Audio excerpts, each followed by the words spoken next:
शाहजहांपुर से एक संवेदनशील मामला सामने आया जहां शहीदों की प्रतिमाओं के अनादर को लेकर स्थानीय लोगों और कुछ संगठनों में आक्रोश देखा जा रहा है। बताया जा रहा है कि नगर निगम परिसर में लगी शहीदों की प्रतिमाओं को जेसीबी मशीन से क्षतिग्रस्त किए जाने का मामला सामने आया। इस घटना को लेकर कुछ लोगों ने ठेकेदार और संबंधित अधिकारियों की भूमिका पर सवाल उठाए हैं। हालांकि इन आरोपों की आधिकारिक पुष्टि नहीं हुई है। घटना के बाद कुछ संगठनों और स्थानीय लोगों ने विरोध जताया और मामले की जांच कर सख्त कार्रवाई की मांग की है। विरोध कर रहे लोगों का कहना है कि यदि 24 घंटे के भीतर कार्रवाई नहीं हुई तो आंदोलन किया जा सकता है। हालांकि यह उनकी व्यक्तिगत प्रतिक्रिया है। वहीं जिला प्रशासन का कहना है कि मामले की जांच कराई जा रही है और जो भी दोषी पाया जाएगा उसके खिलाफ सख्त कार्रवाई की जाएगी। स्थानीय लोगों में भी इस घटना को लेकर नाराजगी देखी जा रही है। लोगों ने प्रशासन से जल्द कार्रवाई की मांग की है। फिलहाल मामला जाँच के दायरे में। अब देखना यह होगा कि प्रशासन इस पूरे मामले में कब तक ठोस कार्रवाई करता है। मंदिर पे कल आपको पता होगा बाबा का बुलडोजर भूमाफिया पर चलना चाहिए, जो कि आज प्रतिमाओं पर चला है। आज कुछ लोग मेरे पास मौजूद हैं, इनसे बात करते हैं क्या पूरा मामला है और इनके दिल पर ठेस पहुंची है क्या पूरा। बहुत बहुत शुक्रिया आपका। देखिए,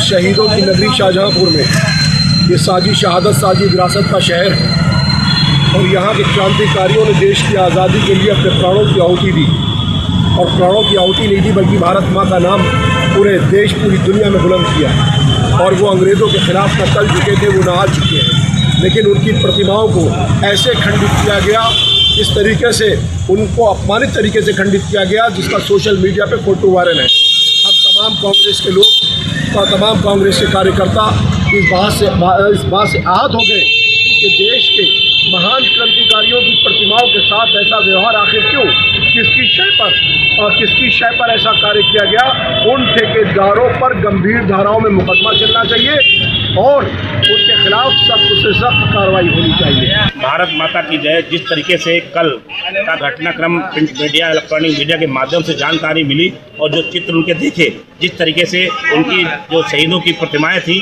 शहीद दिवस पर जिस तरीके से खंडित की गई, जिस तरीके उनका अपमान किया गया, जिस तरीके से बुलडोजर चलाया गया, उस ड्राइवर द्वारा जिसके पास दिमाग नाम की कोई चीज़ नहीं थी और वहाँ के ठेकेदार द्वारा और वहाँ के जो अधिकारी हैं उनको भी ये दिखाई नहीं दिया कि ये जिस घटना जो हो रही है कितनी घृणतम है, कितनी धृष्टतम है।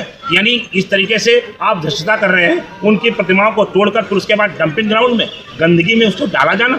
जिन लोगों ने ये नहीं देखा कि हमारे माता पिता, हमारे भाई बहन, अपने भाई मित्र, किसी को न देखा, केवल देश सर्वोपरि माना और देश सर्वोपरि मान करके फांसी के फंदा चूम लिया और राष्ट्रभक्त के लिए उनके अंदर जो जज्बा था, देश के लिए जो लड़ाई लड़ी उन्होंने, वो निश्चित रूप से आज के देश, आज की बात ले ले। आज तो माताएं कहती लल्ला तुम अंदर चले जाओ, कहीं ऐसा हो आपको कोई हमला हो जाए। हमारी माताएं और बहनें जो आरतियां उतारा करते थे शहीदों के नाम पर, जाइए ये देश के लिए कुर्बान हो जाइए और जरूरत पड़ती है तो शहीद हो जाओ, अंतर देश को विजयी बना के आना।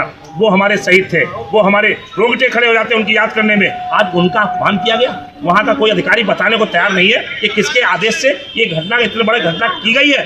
शहीद दिवस के ऊपर इस तरीका का किया जाना निंदनीय ही नहीं, अति निंदनीय है। मैं मांग करता हूं जिलाधिकारी महोदय से, पुलिस प्रशासन और शासन से तत्काल इन लोगों को नौकरी से बर्खास्त किया जाए, राष्ट्रीय सुरक्षा कानून लागू की लगाया जाए और राष्ट्रद्रोह की धाराओं में मुकदमा पंजीकृत किया जाए। अगर ऐसा इनके साथ नहीं होता है तो कल को कोई और खड़ा हो जाएगा और वो भी हमारे देश की प्रतिमाओं के साथ, देश के शहीदों के साथ इस तरह का घृणतम कार्य करेगा। इसलिए इसमें बड़ी से बड़ी कार्रवाई